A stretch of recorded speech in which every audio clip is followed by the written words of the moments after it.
Me abofeteó tan fuerte que el sonido retumbó en el salón como un disparo de pistola. 280 invitados se quedaron congelados, copas de champaña a medio sorbo, tenedores suspendidos sobre los platos de prime rib, las miradas brincando entre nosotros incrédulas. El ardor me recorrió la mejilla, pero no me moví. Mis medallas tintinearon levemente con el golpe, las hileras de listones chocando entre sí como si me recordaran por qué estaba erguida en primer lugar. En mi propia boda, frente a todos, mi padre, el presidente de Olstead Enterprises, un hombre que levantó un imperio tecnológico desde cero y jamás dejó que nadie lo olvidara, acababa de golpear a su hija. No en un arranque privado, sino en una humillación pública. El salón olía a madera pulida, rosas y whisky caro, pero lo único que yo sentía era el fuego en mi cara y el peso de 280 pares de ojos sobre mí. Ya me había escupido su orden una vez, con la voz cargada de desprecio: quítate esas ridículas medallas. Lo dijo como si los listones de servicio en mi pecho fueran bisutería barata, una vergüenza para su imagen. Me negué con un leve movimiento de cabeza, el mentón en alto, la postura firme que tantos años de inspecciones me habían grabado en los huesos. Y fue entonces cuando su mano me golpeó. Antes de que pudiera reaccionar, otra mano lo detuvo, fuerte, firme, enguantada de blanco. Mi prometido, James, un Navy SEAL de 4 estrellas, se interpuso entre nosotros. Sujetó la muñeca de mi padre con un control de hierro, sereno pero implacable, y se inclinó lo suficiente para que solo unos cuantos en las primeras filas lo escucharan. 8 palabras salieron de su boca, bajas y deliberadas. Y con ellas, el supuesto poder de mi padre se desvaneció. Toda la sala se puso de pie. No fue un caos, fue un juicio colectivo. Una ola de movimiento, un veredicto silencioso. El director general, que había levantado su imperio a base de imponer presencia, de repente se veía pequeño. Su rostro perdió el color, sus ojos se movían nerviosos como los de un hombre acorralado. Mis mejillas todavía ardían, pero mi orgullo no titubeó. Me enderecé aún más. Porque en ese momento no era solo una hija. Era una oficial condecorada, una mujer que había cargado con su deber en desiertos y en cubiertas de barcos al otro lado del mundo. Seguramente te preguntas cómo llegamos a esto. ¿Por qué un padre le pegaría a su hija el día de su boda? Porque un uniforme, la única verdad que había hecho mía, podía desatar tanta furia. Para entender ese instante en el salón, tienes que saber de dónde vengo. Crecí en una casa donde el poder era moneda y el cariño se repartía como dividendos trimestrales. Papá era el tipo de hombre que medía el valor en márgenes de ganancia y las cenas por la gente que podía impresionar en el club de campo. Usaba trajes a la medida como armadura, fumaba puros que olían a cuero quemado y manejaba autos que valían más que la casa de muchas familias. Para el mundo exterior, él era más grande que la vida misma. Para mí, era un muro imposible de escalar. Desde que aprendí a caminar, mi camino ya estaba trazado en su cabeza: preparatoria privada, universidad de la Ivy League, un asiento en la junta directiva y, eventualmente, la oficina de esquina en Olstead Enterprises. Él no criaba hijos, cultivaba herederos. O al menos eso creía. Pero incluso de niña, yo nunca encajé del todo en ese plano. Mientras mis hermanos jugaban golf y estudiaban balances, yo era la que se escondía bajo las cobijas con libros de historia militar sacados de la biblioteca. En la mesa, cuando papá se lanzaba en sus discursos sobre fusiones y tendencias del mercado, yo terminaba mirando por la ventana la bandera ondeando con el viento de la tarde, preguntándome qué se sentiría ganarse el derecho de saludarla. Una vez me sorprendió planchando su viejo uniforme del ROC, arrumbado al fondo de un closet. Se rió, no con cariño, sino con burla. No pierdas tu tiempo en esas cosas. Los soldados reciben órdenes, los CEOs las dan. Esa era su filosofía resumida en una sola frase. Aprendí desde temprano que, en su mundo, los uniformes estaban por debajo de los trajes, el servicio por debajo del estatus, y las medallas, bueno, las medallas eran tonterías. Entonces, ¿por qué las llevé el día de mi boda? ¿Por qué lo desafié, sabiendo perfectamente cómo iba a reaccionar? Porque esas medallas no eran solo metal y listón. Eran la historia de mi vida. Cada una significaba sudor, cicatrices, noches en vela, decisiones tomadas en medio del caos. No eran adornos. Eran pruebas. Las gané en desiertos bajo un sol que arrancaba la piel hasta el hueso, en mares que sacudían barcos como si fueran juguetes. En noches donde lo único que se escuchaba era el chisporroteo de una radio y las oraciones silenciosas de los hombres a mi lado. También las gané en silencio, cartas sin respuesta, llamadas ignoradas, logros alcanzados sin el aplauso de un padre. La ironía era que esas medallas pesaban mucho más que cualquier certificado de acciones que papá hubiera firmado. Llevaban historia encima. No eran para presumir. Eran para sobrevivir. Cuando papá me golpeó, no sentí solo una bofetada. Sentí la culminación de décadas de desprecio, la materialización de cada silencio, cada burla, cada ocasión en que me miró y no vio a una hija, ni a una oficial, sino a alguien que había fallado en seguir su guión. Pero la sala no se puso de su lado. No esta vez. Los invitados CEOs, inversionistas, familiares y desconocidos por igual se levantaron de pie, no para aplaudir, sino en una silenciosa solidaridad. Y entre ese mar de trajes a la medida y vestidos de diseñador, sentí la mirada de quienes realmente importaban. Mis hermanos de armas, los SEALS con los que había sangrado, me miraban con ojos encendidos, no de lástima, sino de orgullo. El imperio de mi padre siempre se había sostenido en dominar cualquier sala. Pero en ese salón, la autoridad cambió de manos. Con 8 palabras de un SEAL y con 280 personas poniéndose de pie en desafío a la arrogancia, el equilibrio del poder se inclinó. El ardor en mi mejilla seguía ahí, pero también algo más, claridad. Me di cuenta de que no necesitaba la aprobación de mi padre para validar mi camino. Mis medallas, mis votos, mi vida, no estaban bajo su mando. Aún así, ese momento no salió de la nada. Se había estado gestando por años, moldeado por una infancia de control, una juventud de rebeldía y una carrera forjada en lugares a los que a mi papá nunca le importó mirar. Si quieres entender el peso detrás de esa bofetada, y por qué la sala se puso de mi lado en lugar del suyo, tienes que saber dónde comenzó todo. Y empezó mucho antes de que yo me pusiera un uniforme. Nací en la riqueza, pero no en la calidez. Nuestra casa se levantaba en lo alto de una colina a las afueras de Boston. Un monumento de vidrio y piedra al éxito, lleno de sillones de piel, pinturas al óleo y silencio. La entrada era lo bastante larga como para tragarse una docena de autos. Pero el trayecto desde la reja hasta la puerta siempre se sentía más largo, porque sabías lo que te esperaba adentro.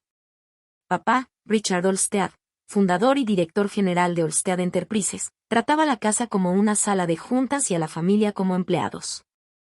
Creía en la eficiencia, la disciplina y el orden, no en el afecto. Su uniforme diario era un traje gris a la medida, la corbata anudada con precisión militar y los zapatos tan lustrados que podías ver tu reflejo en ellos. Cada tarde entraba por la puerta principal como un general regresando de campaña, arrojaba las llaves sobre la mesa de mármol y esperaba la cena servida a las 6:30 en punto. No éramos una familia. Éramos un horario. Mis hermanos 2 mayores y uno menor fueron preparados como herederos del imperio. Cada sábado por la mañana, papá los llevaba al club, enseñándoles swings de golf y tendencias del mercado, como si un pater y un portafolio fueran las únicas herramientas que un hombre necesitaba para sobrevivir. Les hablaba de inversiones, apalancamiento y legado. Conmigo, su única hija, hablaba de apariencias. Te van a juzgar por con quien te cases, no por lo que hagas, me repetía más de una vez. Así que mantén la barbilla en alto, sonríe cuando te hablen y no avergüences a la familia. Para él, yo era una pieza en un tablero de ajedrez, una futura esposa destinada a sellar alianzas, no alguien con ambiciones propias. Mi madre era el contrapeso suave. Amaba los libros, el arte y los momentos tranquilos que lograban colarse entre las grietas de la vida regimentada de papá. Me leía poesía antes de dormir, su voz era un bálsamo contra el filo frío de la casa. Cuando me raspaba la rodilla, ella la besaba. Cuando dudaba de mí misma, me susurraba, no dejes que nadie decida tu valor, ni siquiera tu padre. Pero su voz, aunque tierna, casi siempre se ahogaba bajo las órdenes de él. Las conversaciones en la cena tenían menos que ver con la familia y más con las cotizaciones de la bolsa. Mis hermanos recibían elogios por buenas calificaciones en economía, por presentar planes de negocios ficticios en la mesa. Yo, En cambio, hablaba de mis proyectos de historia sobre la guerra de independencia o de mi fascinación con la marina, y papá me interrumpía con un gesto despectivo de la mano. Los que no pueden hacer fortunas pelean guerras, decía. Ese no eres tú. Eres más lista que eso. O al menos podría serlo. No era solo desaprobación. Era desprecio. Hay una noche que recuerdo con absoluta claridad. Tenía 12 años, estaba sentada en la larga mesa de roble bajo la lámpara de araña. Acababa de llegar mi boleta y, orgullosa, le mostré mi 10 en civismo. Le expliqué a papá que quería unirme al programa juvenil del ROC en la escuela. Pensé que quizá, solo quizá, se impresionaría con mi iniciativa, con mi disciplina. Ni siquiera levantó la vista de su filete. Ridículo, dijo. Marchar en uniformes baratos no pondrá comida en la mesa. Pero papá, alcancé a empezar. Se trata de servicio, de liderazgo. Golpeó el cuchillo contra el plato, la plata repicando sobre la porcelana. La sala quedó en silencio. No malgastes el aliento. No vas a entrar a ningún programa que te enseñe a saludar. A los Olmsted se les saluda. Nosotros no saludamos a nadie. Me quedé ahí sentada, las mejillas ardiendo, la mirada fija en mi plato. Mi hermano se burló con una sonrisa, mitad diversión, mitad alivio. No eran ellos quienes estaban en la mira. Mi madre, bajo la mesa, me apretó la mano. Fue el único consuelo que tuve. Esa noche, acostada despierta, decidí que recordaría cada palabra.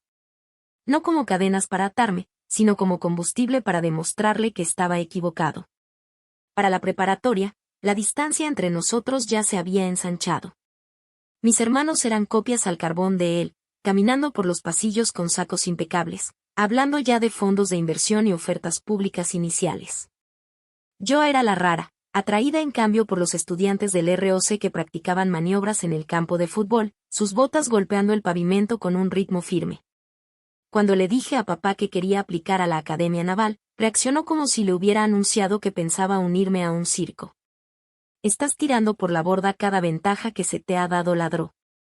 ¿Sabes lo que dirá la gente cuando se enteren de que mi hija anda arrastrándose en el lodo en vez de dirigir juntas directivas? Se van a reír de ti. De mí. No me importa lo que digan, le contesté, con la voz temblando, pero firme. Esta es mi decisión. Me sostuvo la mirada por un largo instante y luego soltó la frase que resonaría en mis oídos por años. Si eliges ese camino, no esperes que yo lo recorra contigo. Y lo decía en serio. Aún así, no me detuve. De noche, me sumergía en las solicitudes de la academia, memorizaba reglamentos y me exigía carreras largas mucho antes del amanecer. Mi madre me ayudaba en silencio, deslizándome folletos y guías de estudio, animándome cuando papá no estaba cerca. Ella sabía que yo necesitaba liberarme de la jaula dorada. El día que llegó mi carta de aceptación de Anápolis corrí a la sala con el corazón desbocado y la carta temblando en mis manos. Mamá lloró de alegría. Papá no. Solo se quedó mirando el sobre durante 30 segundos antes de murmurar. Así que sí vas en serio con esta tontería. Después se dio la vuelta y salió de la habitación. No me habló durante 2 meses. Fue mi primer verdadero encuentro con el silencio como castigo, y dolió más que cualquier grito. Con el tiempo entendí que papá nunca levantaba la voz porque no lo necesitaba. Gobernaba con su sola presencia, con expectativas que flotaban en el aire como humo. O las cumplías, o quedabas descartada. Yo ya iba a medio camino de ser descartada. Pero por más que doliera, esa casa me enseñó algo importante: el poder sin empatía es hueco. El imperio de papá era enorme, su influencia innegable, pero su familia vivía con miedo, no con amor. Y en el fondo, yo sabía que ese no era el legado que quería. Yo quería construir algo distinto. No una empresa, no una fortuna, sino una vida anclada en el honor. Por eso, cuando llegó la aceptación de la academia, no dudé. Hice mis maletas, besé a mi madre y me alejé de los pisos de mármol y las lámparas de cristal, rumbo a un mundo de literas de acero, entrenamientos a las 5 de la mañana y uniformes que papá llamaba ridículos. Fue la decisión más difícil de mi vida. Pero también fue el primer paso hacia ese pasillo que un día recorrería con mis medallas brillando, mi padre fulminando con la mirada y 280 personas presenciando el choque final de nuestros mundos. El verano antes de partir a Annapolis, la casa se sentía más fría que nunca. No era el aire acondicionado. Era el silencio. Papá apenas me reconocía. En el desayuno, se escondía detrás del Wall Street Journal como si yo no existiera. En la cena, le preguntaba a mis hermanos sobre sus prácticas profesionales y las tendencias del mercado, pero jamás volteaba hacia mí. Era como si ya me hubieran borrado del retrato familiar de los Olmsted. Una noche lo escuché al teléfono en su estudio. Su voz atravesaba la pesada puerta de roble. Está desperdiciando su vida, decía. Entrar a la marina no es mejor que voltear hamburguesas. No esperes que dure ni un año. Sus palabras me golpearon más duro que si me las hubiera gritado en la cara. Me quedé en el pasillo, los puños apretados, memorizando cada sílaba. Así era papá. No discutía, desechaba. Y en ese desprecio fue donde se templó mi determinación. Annapolis era exactamente lo que él había dicho, agotador, implacable, despiadado. Pero lo que él nunca supo, lo que jamás entendió, es que yo florecía bajo presión. Las primeras semanas casi me rompieron. Levantarme antes del amanecer, correr hasta que los pulmones me ardían, hacer lagartijas hasta que los brazos me temblaban. Inspecciones donde una sola arruga en el uniforme podía significar horas de castigos adicionales. Recuerdo estar de pie en formación, el sudor corriéndome por la espalda, mientras un instructor me gritaba en la cara. ¿Crees que el dinero de papi te va a sacar de esto? Piensa otra vez. Quise gritar que ya había dejado todo eso atrás, pero no lo hice. Solo apreté los dientes y aguanté. Cada insulto, cada castigo era combustible. Hubo noches en que me desplomé en la cama, los músculos ardiendo, preguntándome si papá tenía razón, si tal vez yo no servía para esto. Pero entonces lo imaginaba, sonriendo con su vaso de whisky, diciéndoles a sus colegas que su hija había fracasado. Y esa imagen encendía un fuego en mí. El fracaso no era una opción. Para segundo año, empecé a encontrar mi ritmo. Estudiaba más duro que nunca en mi vida. Mientras otros salían de fiesta, yo me quedaba en la biblioteca memorizando estrategia, logística, historia. Corría hasta que mis piernas parecían de acero. Poco a poco fui subiendo, no porque fuera la más fuerte, sino porque me negué a rendirme. Jamás voy a olvidar mi primera ceremonia de ascenso. Mi oficial al mando me colocó la nueva insignia en el hombro y, por primera vez, sentí de verdad el peso de la responsabilidad. Después llamé a casa, con la voz llena de orgullo. El teléfono sonó y volvió a sonar. Nadie contestó. Así que envié por correo una foto de la ceremonia. Semanas más tarde recibí un sobre. Dentro no había una nota de felicitación, sino un recorte de una revista de negocios sobre la pasantía de mi hermano en Goldman Sachs. Un post-it amarillo, con la letra de mi papá, decía, esto es lo que significa éxito. Lo rompí en dos. La brecha entre nosotros no hizo más que crecer. El mundo de mi padre giraba en torno a las ganancias y el prestigio. El mío, alrededor del servicio y el sacrificio. Cada regreso a casa en vacaciones se convertía en otro campo de batalla. Él se sentaba a la cabecera de la mesa, girando el vaso de bourbon en la mano, y preguntaba. ¿Sigues jugando al soldadito? No es un juego, le respondía. Las medallas no pagan la hipoteca, soltaba de inmediato. Mamá intervenía, con voz tranquila pero firme.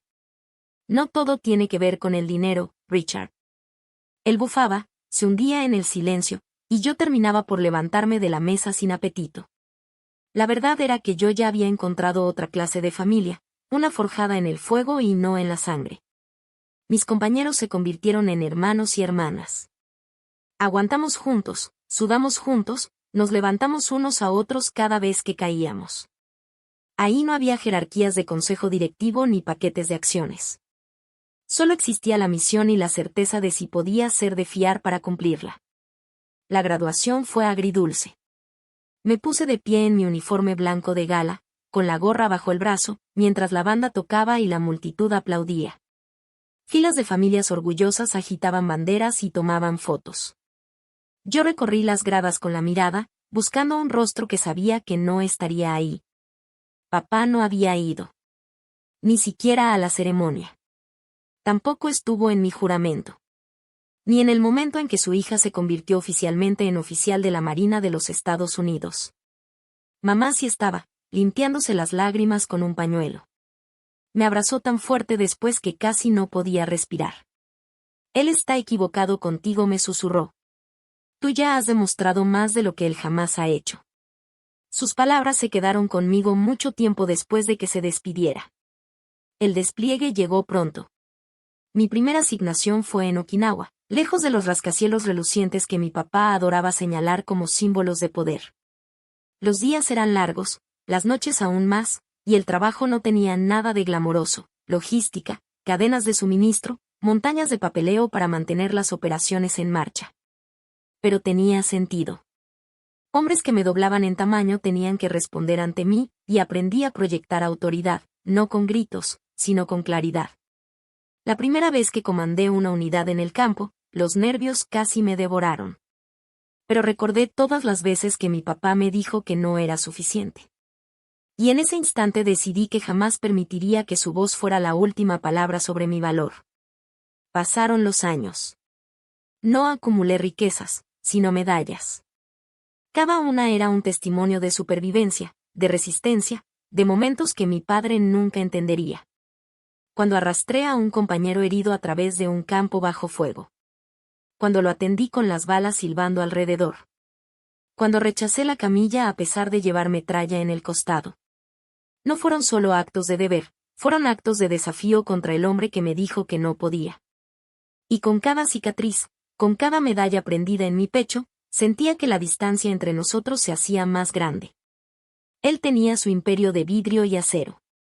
Yo tenía mi imperio de coraje y lealtad. Nunca me visitó, nunca llamó, nunca dijo que estaba orgulloso. Pero dejé de necesitarlo, porque para entonces ya había construido algo más fuerte que su aprobación, me había construido a mí misma. El combate nunca es como lo muestran en las películas. No hay música épica, ni líneas claras entre el heroísmo y el miedo. Se siente como 1000 decisiones tomadas a la velocidad de un respiro. Algunas se quedan grabadas para siempre, otras solo después comprendes que salvaron una vida. Lo aprendí a la mala una noche en que el cielo sobre el Golfo parecía petróleo y la radio sonaba como un corazón perdiendo el ritmo. Estábamos en un ejercicio conjunto que de pronto se volvió una operación real. La inteligencia falló, un convoy aliado se desvió demasiado de la ruta segura y el desierto decidió tragarse nuestros planes enteros. Yo no se suponía que estuviera al frente. Era la de las carpetas, la de los mapas, la de los manifiestos, la que tenía el trabajo nada glamoroso de mantener cada línea funcionando. Pero cuando el eje de un camión se rompió y su conductor quedó en silencio en la radio, yo era la más cercana con la autoridad para moverme. No pedí permiso. Me moví. Todavía recuerdo el calor atravesando las suelas de mis botas, como si la tierra tuviera dientes. Un médico y yo nos deslizamos detrás del vehículo averiado, y sentí que el mundo se reducía a un pequeño círculo de polvo y dolor. El conductor estaba atrapado bajo el tablero, consciente, sangrando, pidiendo perdón por estarnos incomodando. La gente pide mucho perdón cuando se está muriendo. Es parte de esa extraña cortesía que la guerra te graba. Lo liberamos con una palanca prestada, de esas herramientas por las que nadie da condecoraciones.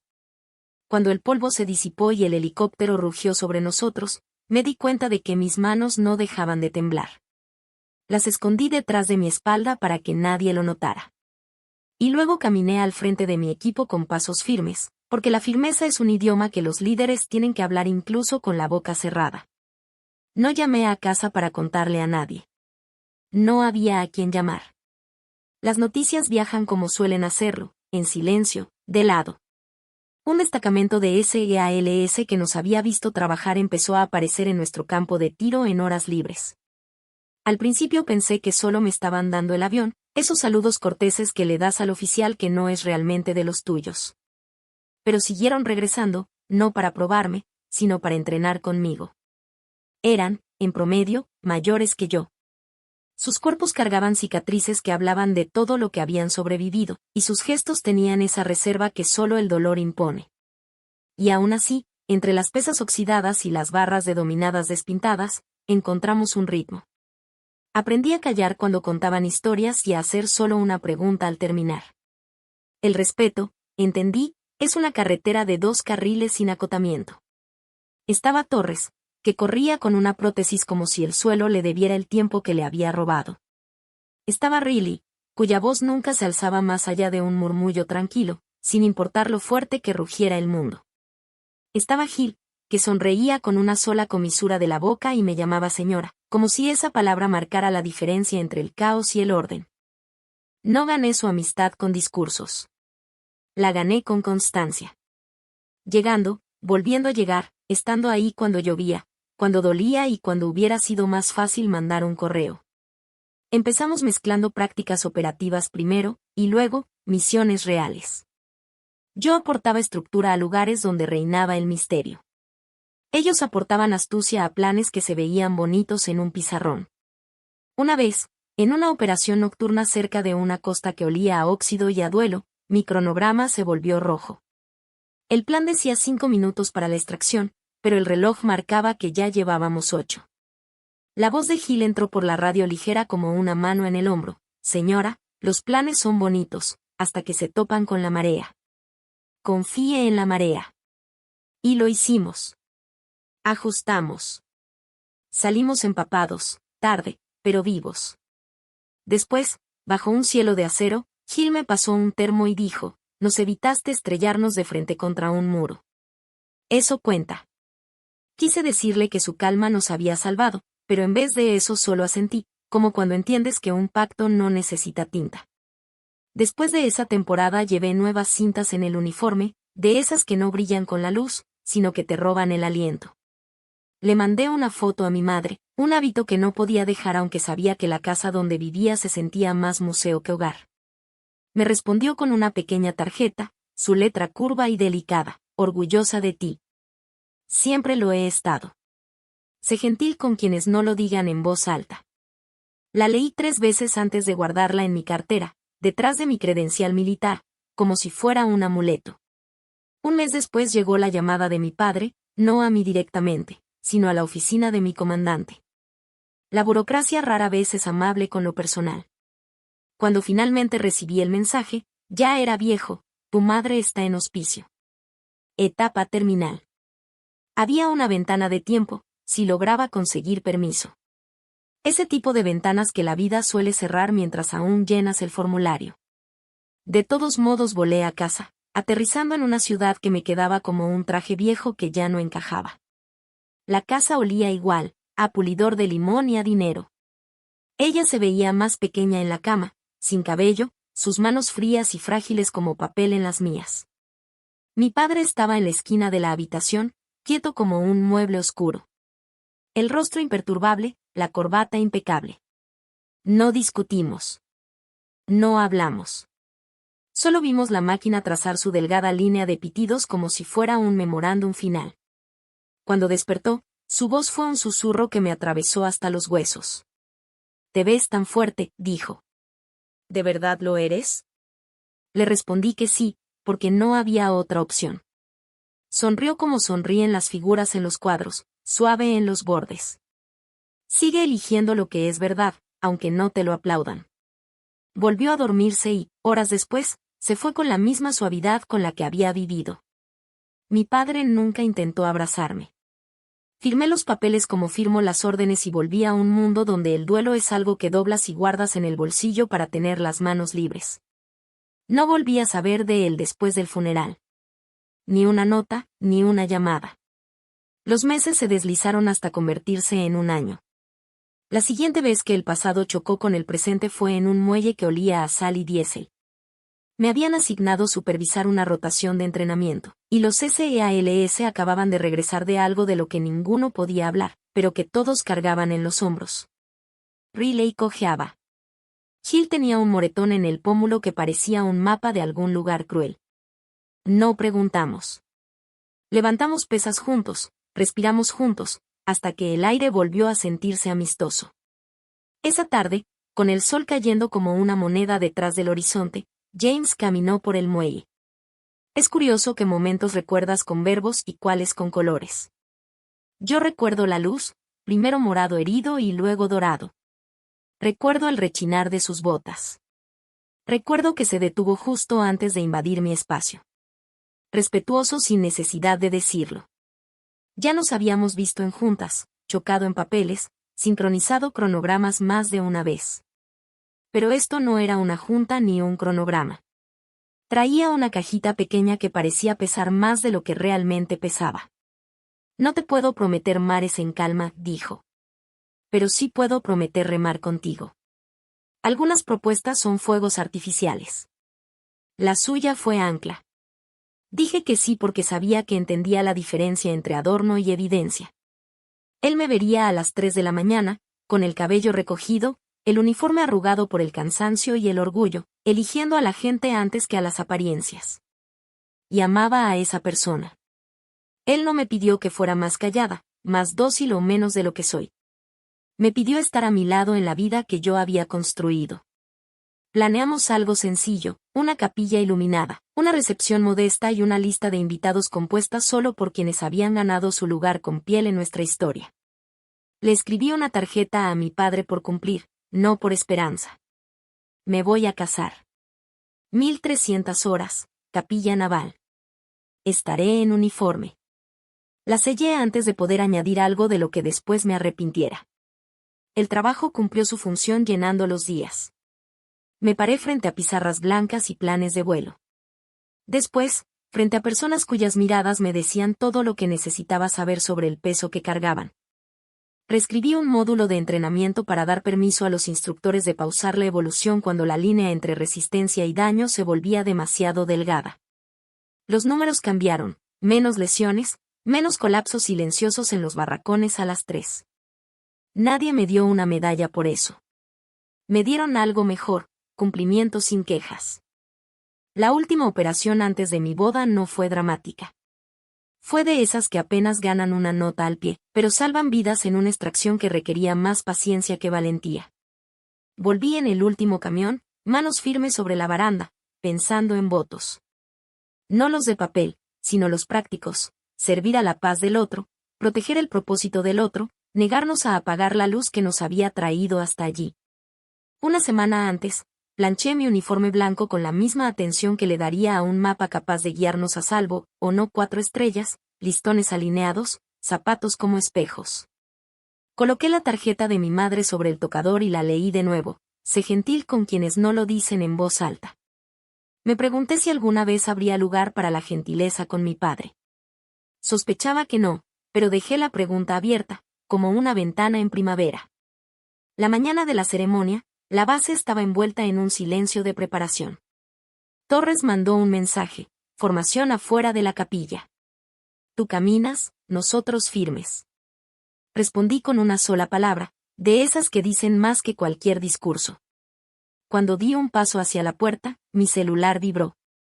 Reconocí el número de inmediato, de pura memoria muscular. No lo abrí. Aún no. Ese día ya tendría suficiente clima propio. Guardé el aparato en el bolsillo y tomé la manija, lista para caminar la delgada línea entre el pasado y el futuro, con botas que ya conocían ambos terrenos. Lo que no sabía entonces era lo pequeño que puede parecer un cuarto para un hombre poderoso, y lo inmenso que puede sonar un silencio cuando 280 personas deciden juntas lo que no van a tolerar. James no era de los que necesitan llenar el silencio. Lo dejaba reposar tranquilo hasta que dejaba de ser incómodo y se volvía natural. Por eso supe que era distinto a los hombres con los que crecí. Mi padre y mis hermanos llenaban cada espacio con ruido, precios de acciones, predicciones, instrucciones, correcciones. James llenaba el espacio con presencia. Nos conocimos durante un grupo de trabajo conjunto en el Pentágono. Para entonces él ya era un Navy SEAL de 4 estrellas, aunque nadie lo habría adivinado a menos que alguien más lo dijera. Sin alardes, sin golpes en el pecho, solo una calma firme que atravesaba el salón como aire limpio. Yo estaba exponiendo sobre reforma logística, un tema tan árido que podía dormir a cualquiera. Él escuchó sin pestañear, brazos cruzados, mirada aguda, y al terminar la sesión me detuvo en el pasillo. No solo mueves suministros, dijo. Mueves vidas. Era el tipo de comentario que se queda grabado, no porque adule, sino porque ve. Nos volvimos a cruzar una y otra vez, en juntas, en ejercicios de campo, en ese carrusel interminable que mantiene girando a la máquina militar. Cada vez que nos veíamos, él recordaba los pequeños detalles. Cómo tomaba mi café. Cómo me recogía el cabello bajo la gorra. Cómo me quedaba hasta tarde, no porque alguien me lo exigiera, sino porque lo inconcluso me carcomía por dentro. Nunca me pidió que fuera menos. Nuestra primera cita no fue nada digno de una película. Solo un diner cerca de la base, 2 platos de huevos con tocino y una mesera que le decía honey a todo el mundo. Pero recuerdo haber pensado, así se siente lo normal. Sin reflectores, sin agendas, solo 2 personas que ya habían visto suficiente oscuridad como para valorar la luz de las cosas ordinarias. Con el tiempo, su firmeza se volvió mi ancla. No competía conmigo, no medía su valor contra el mío. Cuando yo volvía tarde, oliendo a diésel y aceite de armas, él levantaba la vista de su libro y sonreía como si hubiera estado fuera 5 minutos, no 5 días. Sus preguntas no eran por curiosidad, sino por respeto. ¿Cómo logras mantener a los hombres tranquilos bajo fuego? ¿Qué se siente cuando una unidad te saluda? Yo me encogía de hombros y decía, solo se siente como deber. Él negaba con la cabeza. No, se siente como confianza. No lo minimices. La propuesta fue tan sencilla como él. Sin gestos grandilocuentes ni espectáculos planeados.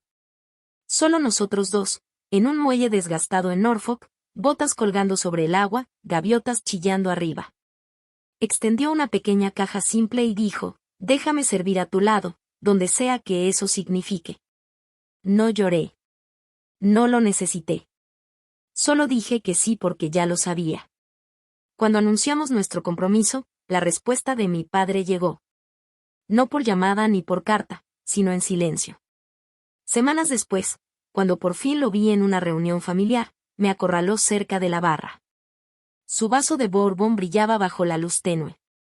Vas a usar un vestido adecuado, dijo seco. No ese disfraz. No frente a mis amigos. No me vas a avergonzar. No me estoy casando contigo, le respondí. Me estoy casando con él, y voy a usar lo que diga la verdad. Su mandíbula se tensó. ¿Entiendes lo humillante que es esto? La gente va a murmurar. Se van a reír de ti. Entonces que se rían, dije. Al menos sabré que no estoy mintiendo. Se dio la vuelta, murmurando contra su vaso. Pero yo ya sabía que las líneas de batalla estaban trazadas. Planear la boda fue sencillo a propósito. James no quería un circo y yo tampoco. Elegimos la capilla naval, líneas limpias, vitrales que atrapaban el sol de la mañana, bancas desgastadas por años de manos y oraciones. La lista de invitados era modesta, amigos cercanos, compañeros de armas, unos pocos familiares con los que todavía hablaba. Los SEALS se enteraron, claro.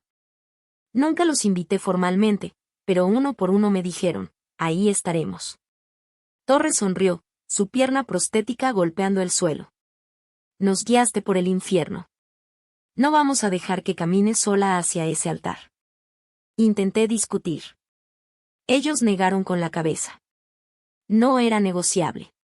Una semana antes de la ceremonia, le escribí una tarjeta a mi padre. No por esperanza, esa me la había exprimido la vida hacía mucho, sino por completitud. Las palabras eran breves: me caso este sábado.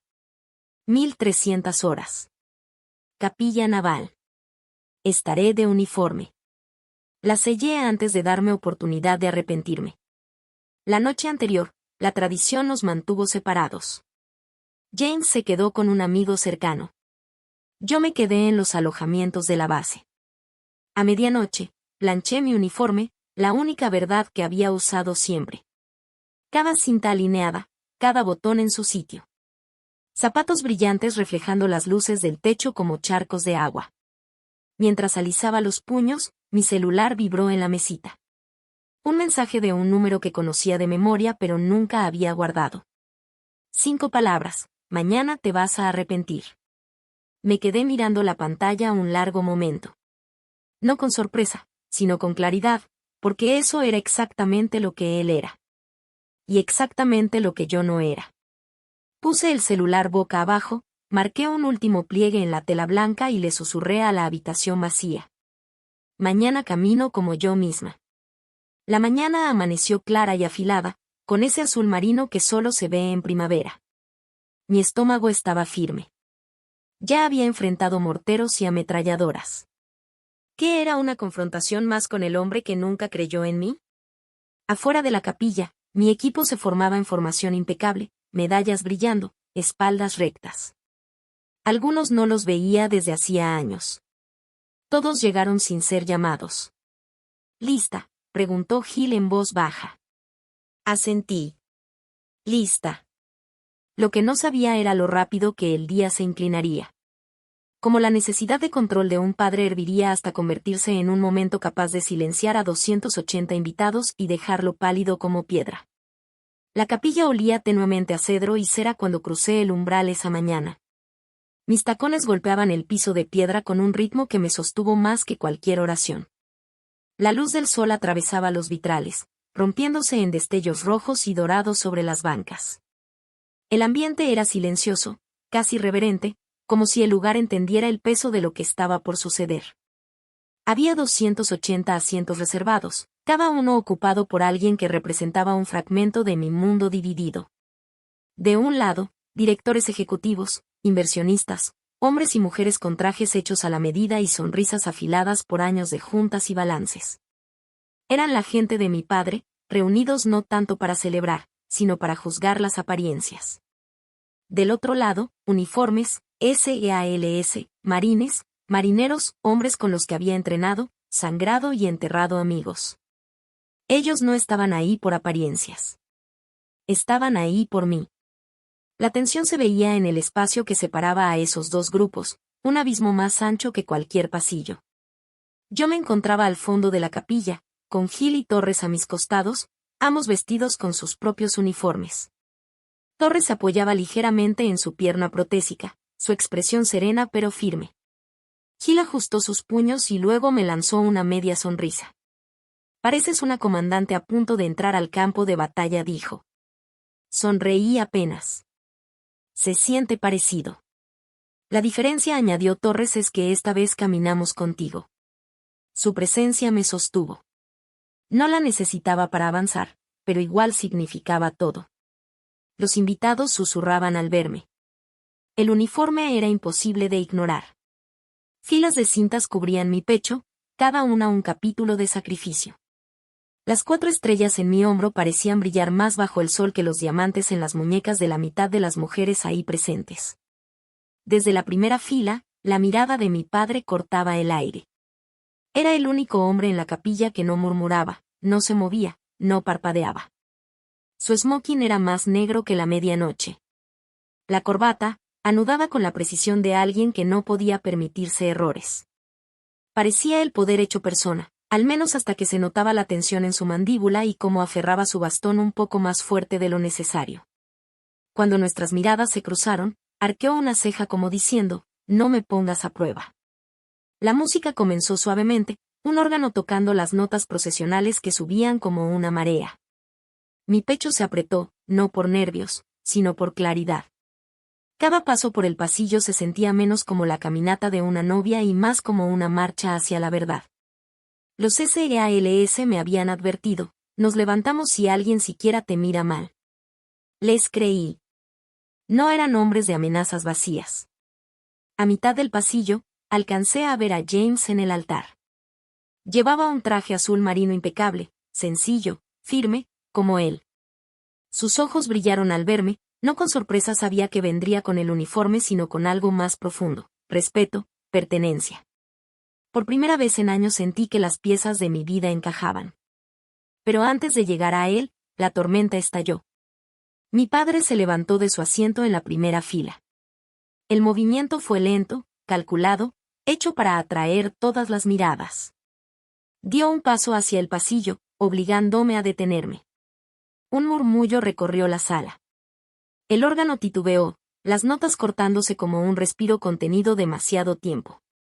Me recorrió con la mirada, los labios curvándose en una mueca que decía más que cualquier palabra. Y entonces lo soltó, con voz lo bastante fuerte para que toda la capilla lo escuchara. «Quítate esas ridículas medallas». Las palabras cayeron en el silencio como piedras en agua quieta. La gente se tensó. Escuché un jadeo al fondo. La garganta se me cerró, no de vergüenza, sino con el peso de todos los años que habían llevado a ese instante. Enderecé la espalda, lo miré fijo sin parpadear y respondí con firmeza. No. Por un segundo, el mundo contuvo el aliento. Luego su mano se alzó. La bofetada llegó más rápido de lo que esperaba, un chasquido que retumbó contra los vitrales. Mi mejilla ardió, mi cabeza giró por la fuerza, pero mis pies nunca se movieron. Estallaron los jadeos. Un vaso se rompió en algún lugar del fondo. Por un instante, la sala entera se congeló en la incredulidad. Antes de que pudiera reaccionar, James se movió. Dio un paso al frente y sujetó la muñeca de mi padre con una fuerza que no admitía discusión. Calmo, firme, deliberado, con la seguridad de alguien que ya había enfrentado tormentas peores. Se inclinó, y con voz baja pero cortante soltó 8 palabras que atravesaron el aire y silenciaron la capilla entera. De inmediato, las 280 personas presentes se pusieron de pie. No en caos, no en sorpresa, sino en solidaridad. Mi padre, el hombre que había construido su vida dominando juntas directivas y doblegando multitudes a su voluntad, se quedó pálido y tembloroso frente a cientos de testigos. Y por primera vez, el imperio que había levantado no valía nada. No aparté la mirada. La mejilla aún me ardía, pero mi orgullo se erguía más alto que nunca. Fue en ese instante que entendí que el pasillo no era solo el camino hacia el matrimonio, era el campo de batalla donde el mundo de mi padre y el mío finalmente habían chocado, y él estaba perdiendo. La capilla entera se quedó inmóvil. La mano de mi padre colgaba atrapada en el agarre férreo de James, el puño de seda de su smoking arrugado bajo la presión de un hombre que había guiado guerreros a través del fuego. El rostro de mi padre, que siempre irradiaba poder y la certeza de que cada sala le pertenecía, se tornó blanco. Sus ojos iban de mi firme en mi uniforme a James, cuya voz tranquila acababa de pronunciar las 8 palabras que lo perseguirían el resto de su vida. Acaba de golpear a una oficial condecorada de la Marina de los Estados Unidos. 8 palabras, simples, innegables, letales en su verdad. No fueron gritadas. No lo necesitaban.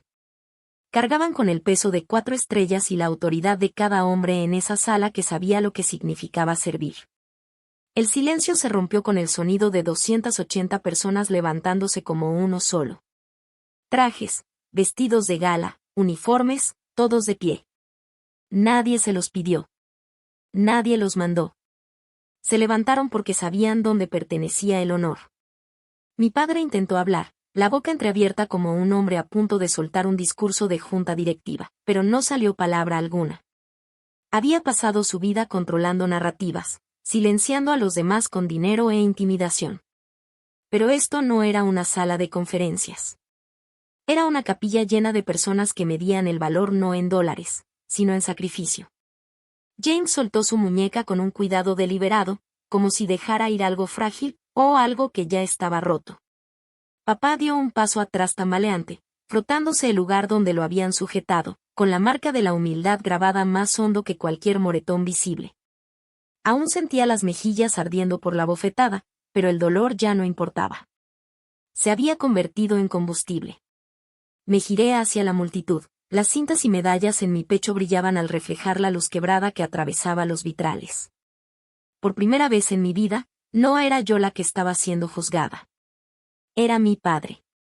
Y el veredicto estaba claro. Uno de los SGALS, Torres, apoyado en su pierna protésica, rompió el silencio con 3 palabras que retumbaron más fuerte que el órgano. Almirante encubierta. La sala respondió al instante.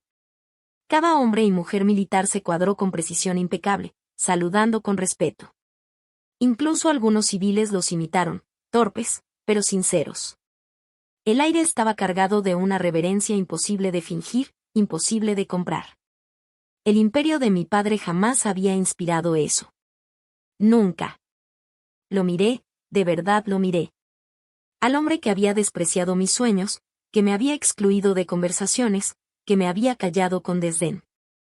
Él había pensado que hoy sería su triunfo, un día para exhibir su riqueza, su influencia, su imagen perfectamente calculada.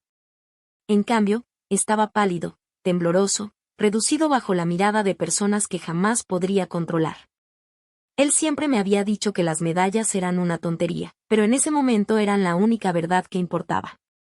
Caminé el resto del pasillo, cada paso resonando como un tambor de desafío. James me esperaba en el altar, la mirada firme, el orgullo grabado en su rostro. Al llegar a él, Gil y Torres dieron un paso atrás con dignidad impecable, su escolta cumplida. El capellán carraspeó, su voz al principio temblorosa, luego firme. ¿Continuamos? Asentí una sola vez. La ceremonia siguió, pero nada en ella se sintió pequeño. Cada voto, cada palabra llevaba el peso de lo que acababa de suceder. Cuando James tomó mis manos y prometió cuidar no solo de mi cuerpo, sino también de mi paz, sentí como el ardor en mi mejilla se desvanecía, transformado en algo mucho más grande, vindicación. En la recepción, los murmullos corrían entre la gente como viento entre la hierba alta. Todos repetían la escena, la bofetada, el silencio, las 8 palabras, la ovación de pie. Pero nadie se atrevió a reír. Nadie se atrevió a restarle importancia a lo ocurrido. Mi padre se fue en silencio, antes de que partieran el pastel. Sin un gran discurso, sin despedida, solo un hombre deslizándose en la noche, despojado de la autoridad que alguna vez creyó inquebrantable. Yo no lo seguí. No lo necesitaba, porque la verdad ya había sido dicha, vista y sellada. Más tarde esa noche, James y yo salimos a tomar aire. La luz de la luna se extendía sobre el agua, suave y plateada. Él acarició mi mejilla con suavidad, su pulgar rozando la marca rojiza que aún quedaba. ¿Te duele?, preguntó. Negué con la cabeza. Ya no. Sonrió. Bien. Porque lo que la gente va a recordar no es la bofetada. Es como te mantuviste en pie. Y tenía razón. Eso es lo curioso de la venganza. Muchos creen que se trata de destruir, de aplastar a quienes te hicieron daño. Pero la venganza más poderosa no es ruidosa ni violenta. Es pararte tan erguida que aquellos que intentaron quebrarte ya no puedan mirarte hacia abajo. Mi padre siempre será un empresario rico. Ese será su legado. Pero el mío es distinto. El mío es el honor ganado en desiertos y mares, llevado en cicatrices y medallas, reconocido por hombres que jamás me pidieron ser menos de lo que soy. Y cuando el mundo se levantó ese día, no por riqueza, no por poder, sino por respeto, no fue solo mi boda. Fue mi ajuste de cuentas. Si alguna vez te han subestimado, desechado o te han dicho que no era suficiente, recuerda esto: el honor no viene de la sangre ni de los títulos. Viene de lo que has soportado, de lo que has construido y de la verdad que te niegas a quitarte, sin importar quién lo exija. Recuerda quién estuvo de tu lado cuando otros no lo hicieron, quien te saludó no porque debía hacerlo, sino porque quiso. Deja tu historia en los comentarios. Compártela con alguien que necesite recordar que el respeto no se compra, se gana. Y si quieres escuchar más relatos como este, donde la traición se convierte en claridad y el silencio en fuerza, suscríbete, porque juntos nos levantamos.